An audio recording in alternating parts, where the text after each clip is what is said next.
दुनिया का मौसम इस वक्त ऐसे बदल रहा है जैसे किसी ने पूरी धरती की मौसम वाली मशीन में अचानक रिवर्स गियर लगा दिया हो।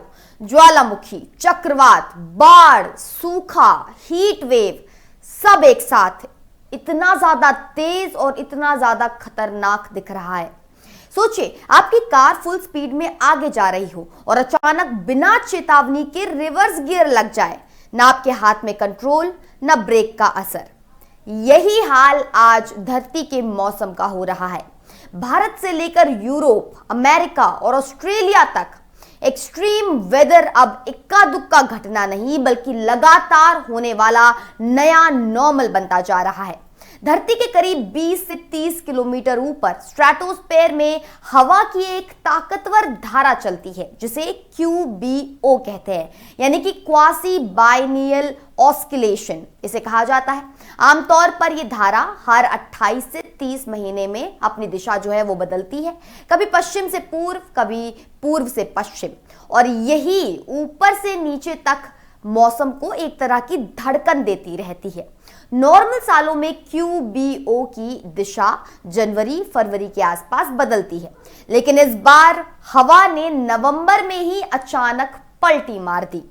अमेरिकी एजेंसी नोआ के डेटा के मुताबिक ये बदलाव न सिर्फ 2 से 3 महीने पहले हुआ बल्कि इतना तेज था कि हवा की पश्चिमी और पूर्वी लेयर जैसे आपस में टूटकर बिखरती दिख रही हैं।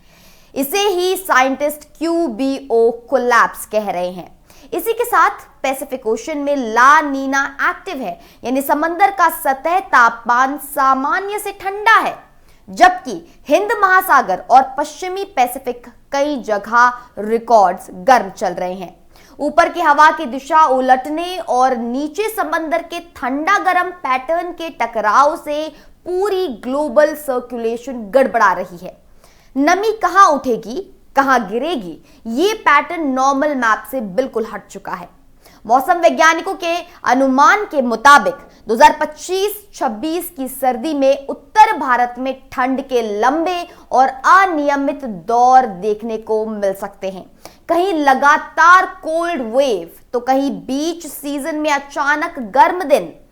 हिमालयी राज्यों में ज्यादा बर्फबारी और हिमस्खलन का खतरा बढ़ सकता है, जबकि मैदानी इलाकों में कोहरा, ठंडी हवाएं और बीच बीच में बारिश का कॉम्बिनेशन ट्रांसपोर्ट और हेल्थ दोनों पर असर डालेगा।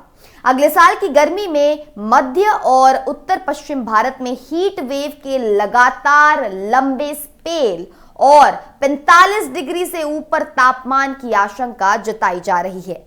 मॉनसून के पैटर्न में भी गड़बड़ी का संकेत है।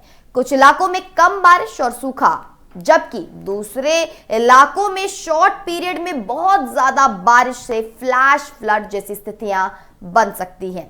यूरोप और नॉर्थ अमेरिका के लिए मॉडल दिखा रहा है कि ला नीना और बदला हुआ QBO पोलर वोर्टेक्स को कमजोर कर सकते हैं, जिससे कई हिस्सों में अचानक कड़ाके की ठंड और बर्फीले तूफान बढ़ने का खतरा है। इसी के साथ दूसरी तरफ कैलिफोर्निया, ऑस्ट्रेलिया और एशिया पैसिफिक के हिस्सों में कुछ हफ्तों तक चलने वाली भारी बारिश, बाढ़ और भूस्खलन की घटनाएं क्लस्टर में दिखने को मिल सकती हैं। इसे साइंटिस्ट कंपाउंड एक्सट्रीम वेदर कह रहे हैं। क्लाइमेट रिसर्चर्स बताता है कि जब हीट वेव, सूखा और अनियमित बारिश एक साथ मिलते हैं तो गेहूं, चावल, मक्का जैसी फसलें सीधा नुकसान झेलती हैं। पैदावार 10 से 20% तक घट सकती है। बार बार बाढ़ और सूखे से सड़कें, बिजली, पानी और हेल्थ सिस्टम पर प्रेशर बढ़ता है और कई देशों की GDP पर 1 से 2% तक का झटका लगने का अनुमान है। मौसम वैज्ञानिक साफ कह रहे हैं कि QBO कोलैप्स, ला नीना और ग्लोबल वार्मिंग मिलकर जो तस्वीर बना रहे हैं वो चेतावनी है कि एक्सट्रीम वेदर अब अपवाद नहीं, रूटीन बनता जा रहा है। इसका मतलब यह है कि हमें 3 मोर्चों पर तैयारी बढ़ानी होगी। शहरों में ड्रेनेज और हीट एक्शन प्लान, गांवों में क्लाइमेट स्मार्ट खेती और सरकारों की तरफ से अर्ली वार्निंग सिस्टम और डिजास्टर मैनेजमेंट को और मजबूत करना। आज जब हवाएं रिवर्स गियर में हैं और मौसम की मशीन लड़खड़ा रही है, असली सवाल ये नहीं कि अगला तूफान कब आएगा, बल्कि ये है कि हम तैयारी और जिम्मेदारी का गियर कब बदलेंगे। अगर डेटा और साइंस को गंभीरता से लिया तो आने वाली ठंड, गर्मी और मॉनसून सिर्फ डर की खबर नहीं होंगे, बल्कि एक ऐसी चेतावनी बनेंगे जिससे सीखकर हम अपने शहर, अपनी खेती और अपनी जिंदगी को ज्यादा सुरक्षित बना सकते हैं। आप देख रहे थे इंडिया न्यूज का डिजिटल प्लेटफॉर्म, हमारी एक खास रिपोर्ट। मैं आपके साथ निकिता रावत फिर मिलती हूं कुछ ऐसे ही वीडियोस के साथ। तब तक आप अपनी टिप्पणियां हमें कमेंट सेक्शन में जरूर दें। देखने के लिए धन्यवाद।